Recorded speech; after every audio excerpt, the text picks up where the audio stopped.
Je voudrais profiter de l'occasion pour remercier les organisateurs du salon, car c'est la première fois qu'on permet aux pays producteurs d'avoir les préoccupations prises en compte, c'est-à-dire le revenu du planteur, la problématique de la transformation dans les pays d'origine et la promotion de la consommation. J'ai ici le directeur exécutif de l'Organisation internationale du cacao, M. Michel Arion, que je voudrais saluer et que je voudrais remercier pour tous les efforts qu'il fait pour que, dans le cadre de la durabilité de l'économie cacaoyère mondiale, toutes les préoccupations puissent être prises en compte. Alors, quand vous regardez le programme, je suis censé faire deux communications. Une sur la promotion de la consommation dans les pays d'origine et une autre, la transformation dans les pays d'origine. Alors, j'ai avec moi deux producteurs. Ce sont des Ivoiriens, M. Axel et M. Ambroise. Je voudrais qu'on les applaudisse, car c'est la première fois au Salon du Chocolat que des producteurs vont venir parler de leur expérience aux consommateurs. Car vous mangez du chocolat ici en Europe, mais il faut qu'on vous dise comment ça se fait. Et surtout, il faut qu'on vous dise que s'il n'y avait pas de cacao, vous n'aurez jamais mangé du chocolat. C'est important. Alors, je voudrais faire une petite intégration vers l'Organisation internationale du cacao. Et je parle sous le contrôle du directeur exécutif. Nous avons pris un certain nombre d'initiatives au niveau de l'Organisation internationale du cacao. En 2006 et en 2009, nous avons organisé des tables rondes sur l'économie cacaoyère durable. Et au bout du compte, nous, pays producteurs, nous n'étions pas satisfaits parce que toutes ces mesures qui avaient été prises n'avaient aucun impact sur le revenu du producteur. Ensuite, en 2010, nous avons commencé les conférences mondiales sur le cacao. J'ai moi-même, en tant que représentant de la Côte d'Ivoire, demandé au directeur exécutif de nous faire une évaluation sur l'impact de ces conférences mondiales sur les revenus des producteurs.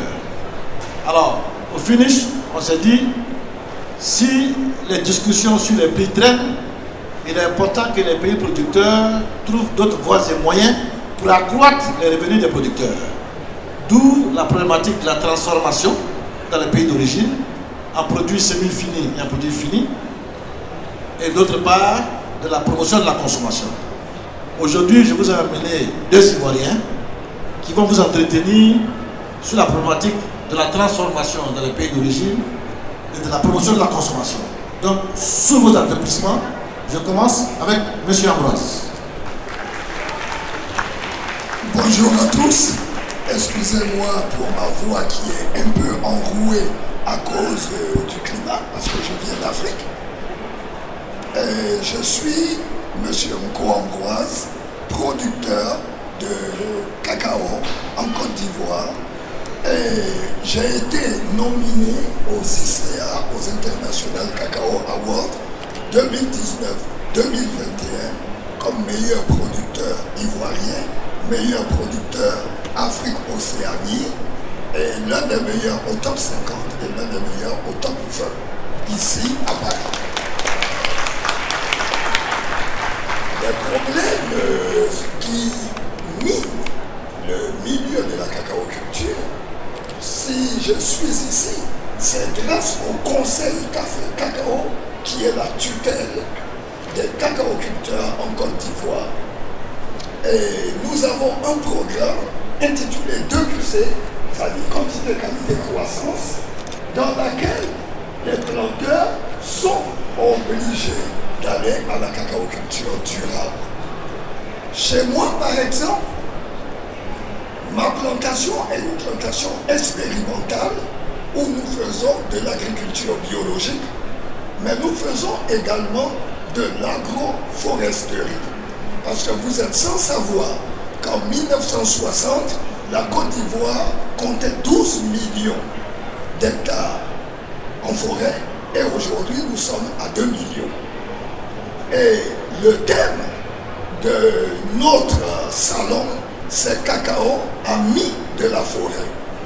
Et si nous avons 1 million d'hectares, que chaque planteur en surface terrière plante 60 arbres, ça va faire 60 millions d'arbres que nous allons planter dans le cadre de l'agriculture durable, de la biodiversité et d'une transformation équitable.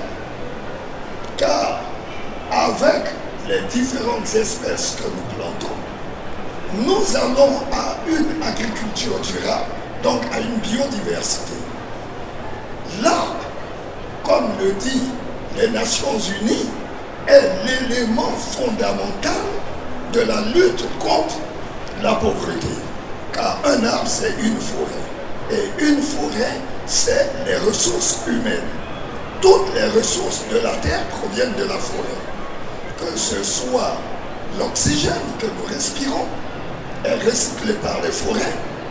Les matières premières dont nous utilisons proviennent de la forêt. Tout ce qui concerne la filtration des eaux provient de la forêt. Et donc, cacaoculture et art vont de pair. Donc, nous faisons des yeux auprès des consommateurs, puisque nous sommes producteurs, transformateurs, mais nous voulons que ceux qui maîtrisent les chaînes de valeur, la chaîne de distribution, pensent un peu plus aux cacaoculteurs que nous sommes. Car nous sommes prêts à produire, à mettre le meilleur sur le marché, mais nous avons aussi besoin d'un commerce réellement équitable. Car l'équitabilité du commerce ne se limite pas à donner moins d'1% de la valeur de la manne cacaoyère mondiale aux producteurs. Aujourd'hui, on nous parle souvent de cacaoculture liée aux enfants, au travail des enfants. Je me dis souvent que c'est peut-être une vision de l'esprit, parce que l'enfant du pêcheur accompagne son père à la pêche. L'enfant du vigneron accompagne son enfant, son père à la vigne. Mais si nos enfants ne vont pas en plantation, ne savent pas de quoi il s'agit, demain il n'y aura pas de relève. Mais ce travail d'enfant dont on parle provient aussi souvent, nous le disons, de la manne que peut tirer un paysan de son travail. Parce que je ne vois pas comment un enfant peut être au champ au lieu d'être à l'école si les parents ont les moyens de le scolariser. Pour que les parents aient les moyens de scolariser l'enfant, il faut bien qu'il y ait une juste rétribution sur la masse de ce qu'il a fait comme travail. Donc nous travaillons et nous allons à la transformation. Et cette transformation est l'une des clés de la problématique qui mine le cacao. Nous voulons aller à une transformation pas définitive, mais à une transformation étagée, de telle sorte que nous puissions, pourquoi pas, avoir de justes revenus. Mais également, l'agriculture durable passe par l'agroforesterie. Et aujourd'hui, nous travaillons cacao ami de la forêt en faisant de la foresterie, de la sylviculture. Nous faisons en même temps, pourquoi pas, de l'agriculture protégée. Et nous avons jusqu'à 60 arbres que nous utilisons à l'hectare en couverture de surface terrière. Nous avons des essences à fruits comestibles qui apportent des ressources supplémentaires aux paysans. Nous avons des essences d'ébénisterie, nous avons des essences médicinales, et tout ça concourt à ramener un écosystème favorable à une biodiversité. Et nous pensons que l'agriculture durable est égale à cacao de bonne qualité. Et cacao de bonne qualité est égal à une chocolaterie de haut niveau. Nous demandons aujourd'hui, en tant que producteur, j'ai eu l'opportunité d'être à ce salon grâce au Conseil Café Cacao, qui est ma tutelle de base. Mais c'est aussi à travers les objectifs futuristes que nous avons sur une agriculture durable qui fait de moi aujourd'hui l'International Cacao Award, qui a pu se positionner depuis sa petite forêt d'Afrique au plus haut niveau de la cacaoculture mondiale. Je suis heureux d'être ici. Je suis heureux de m'adresser à vous. Je demande aux uns et aux autres de se pencher sur le problème de la cacaoculture, de rehausser le niveau du cacaoculteur afin que nous puissions aller de l'avant ensemble, main dans la main, pour un avenir beaucoup plus meilleur. J'en ai fini. Façon de faire du chocolat qui ne sont pas vraiment des tablettes qui vont fonctionner dans le domaine de la transformation locale en Côte d'Ivoire. Et c'est ça que nous voulons essayer de présenter. Mais les niveaux des tablettes de chocolat, on les produit aussi, mais ils sont vendus à travers notre boutique en ligne, et notre boutique en ligne vend dans le monde entier. Mais l'objectif aujourd'hui, c'est de vraiment accompagner énormément des producteurs et des femmes de planteurs de cacao à être alliés dans la chaîne de valeur, pouvoir profiter eux-mêmes et devenir des entrepreneurs du cacao comme les vignerons français. Et ça, on a essayé ça et ça fonctionne aujourd'hui. On a aujourd'hui M. Moussa Sawadogo, qui est le président des PCA de coopératives de Côte d'Ivoire, qui a aujourd'hui aussi ses produits lui-même qui confectionne avec ces femmes que nous avons formées. À Azaguié, nous avons formé aussi 100 femmes avec le planteur. Donc son cacao que vous allez, sa tablette de chocolat que vous allez goûter tout à l'heure, c'est les femmes de son champ qui ont contribué à la torréfaction. Donc là, il y a une chaîne véritable qui se joue, mais la transformation locale en Côte d'Ivoire et en Afrique, elle doit s'appuyer sur les valeurs et sur les habitudes alimentaires du continent. Mais c'est très important parce que nous avons 30% de la production nationale qui est transformée en ce moment en Côte d'Ivoire.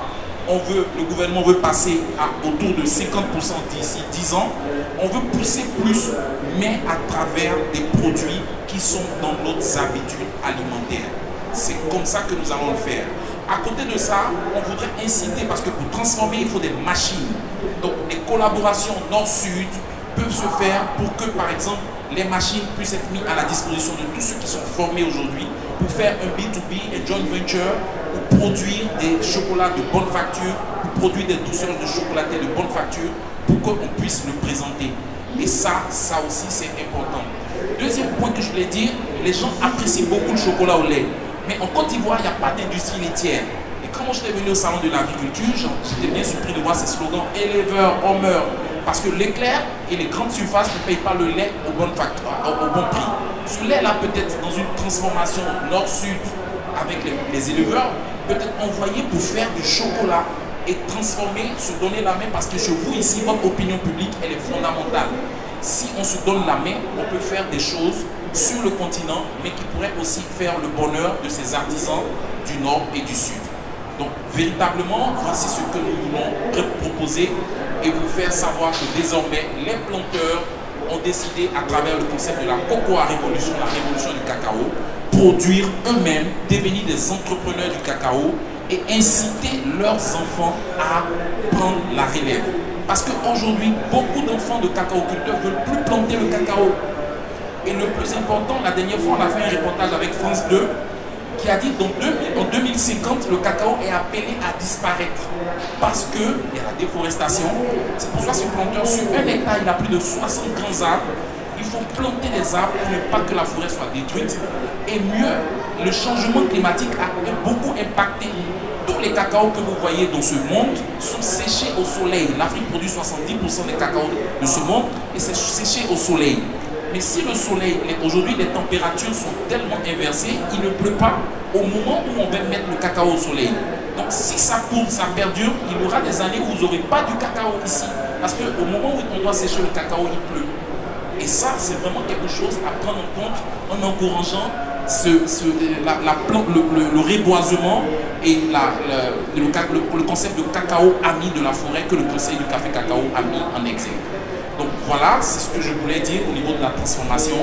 Nous sommes à votre disposition. Vous pourrez passer sur le stand du Conseil du café cacao. Vous voyez la grande cabosse là. On a aussi fait un magnifique éléphant en chocolat. Vous pouvez le découvrir. Et vous allez goûter les douceurs chocolatées du pays. La galette de manioc, c'est à partir de demain. C'est comme une crêpe, une galette bretonne, mais elle est avec du manioc cacaoté avec des fruits. C'est un magnifique délice. Et vous allez goûter aussi toutes nos saveurs chocolatées. Nous avons plus de 25 saveurs. Chocolat aux chips de banane plantain. Je vous laisse découvrir. Et la tablette de M. Unko Ambroise, le meilleur cacao-culteur au monde, qui vient redonner sa couronne. Il a sa tablette qui vient de son champ. Vous allez la découvrir. Elle est exceptionnelle. Ça s'appelle Noir Azaguier 80%. Je voudrais vraiment vous remercier et encourager tous ces producteurs qui sont aussi sous le stand. M. Moussa Sawadogo qui a aussi cette tablette, qui a formé 100 femmes. La coopérative de Daloa aussi, qui a formé 100 femmes et qui ont des produits à vous présenter. Un cacao de bonne facture, fait par les mains des cacao-culteurs et qui va revenir, qui va apporter un plus à leur poche en tant qu'entrepreneur, mais aussi respecter le schéma de la durabilité. Consommons le cacao durable, c'est le cacao de l'avenir. Merci. Merci, monsieur Emmanuel. Est-ce qu'il y a des producteurs de cacao ici? Y a-t-il d'autres producteurs de cacao? En dehors de... Tu es monsieur? D'accord, monte. Viens. Il n'y a pas d'autres producteurs. Donc, je voudrais remercier tous les intervenants. Je voudrais que l'opinion ici se fasse l'écho des préoccupations de ces producteurs. Pourquoi je le dis? Et je parle encore sur le contrôle du directeur exécutif de l'Organisation internationale du cacao. Nous sommes en ce moment en train d'avoir des discussions sur le revenu des producteurs. Le plan stratégique de l'Organisation internationale du cacao 2019-2024 a fait une place de choix à cette problématique. Beaucoup d'initiatives sont en cours avec le secteur privé, avec l'Union européenne et avec les ONG. Mais je voudrais que l'on sache que sur 100 milliards de dollars que génère la filière cacao mondiale, seulement 3% reviennent à cela. Je répète, sur 100 milliards de dollars que génère la filière mondiale de cacao, 3% reviennent aux producteurs. Donc je voudrais que vous fassiez le cours de cette information et que chacun de son côté communique sur les préoccupations des planteurs. Je voudrais encore remercier M. Michel Arion, remercier les organisateurs, car c'est une victoire pour les producteurs aujourd'hui. C'est la première fois qu'au salon des producteurs, du salon de chocolat, qu'on aborde la problématique des problèmes des producteurs de cacao. Je vous remercie. Je ne sais pas s'il y a des questions. Ils pourront répondre à vos questions. Dans le cas contraire, vous pourrez les prendre en B2B. Et je vous invite à vous retrouver sur le stand de la Côte d'Ivoire, design par le Conseil Café Cacao, pour déguster le savoir-faire des Ivoiriens, premier producteur mondial de cacao. Je voudrais ici appeler sur cette plateforme Madame Kourma et Madame Patricia, si vous pouvez venir sur cette plateforme s'il vous plaît. La structure en charge en Côte d'Ivoire de la commercialisation du café cacao, c'est le Conseil du café cacao. Et cette structure ici, elle est présentée par Mme Kourma et son adjointe, que je vous demande d'applaudir, soyez garant. Merci. Donc, après les présentations, s'il y a des personnes qui souhaiteraient faire des B2B avec le Conseil café cacao, vous adressez à Mme Kourma qui pourra vous donner toutes les informations sur la politique gouvernementale relative à la transformation, à la promotion de la consommation. La communication, je l'ai faite en tant que porte-parole des pays producteurs de cacao. C'était sur la promotion de la consommation et la transformation du cacao dans les pays d'origine. Avant moi, le directeur exécutif de l'Organisation internationale du cacao a fait une communication sur le revenu des producteurs. Ce qu'on peut dire là, c'est que nous avons une occasion formidable de communiquer à tous les membres de la chaîne de valeur du cacao, c'est-à-dire du petit producteur jusqu'à la tablette du chocolat. Ici dans ce salon, vous avez des consommateurs, vous avez des producteurs, des pâtissiers, des chocolatiers, des traders, des multinationales, des opérateurs économiques. Donc tout le monde ici vient pour écouter ce que chacun dit. Nous avons besoin de communiquer sur nos problèmes. Nous avons besoin que les gens sachent dans quelles conditions nous nous trouvons.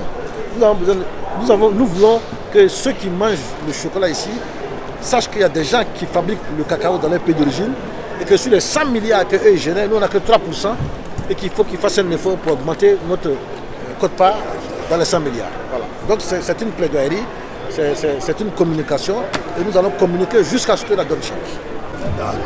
Aujourd'hui, je suis fier d'être là, content que le salon de chocolat revienne. J'étais là en 2019 au CIA. Après le salon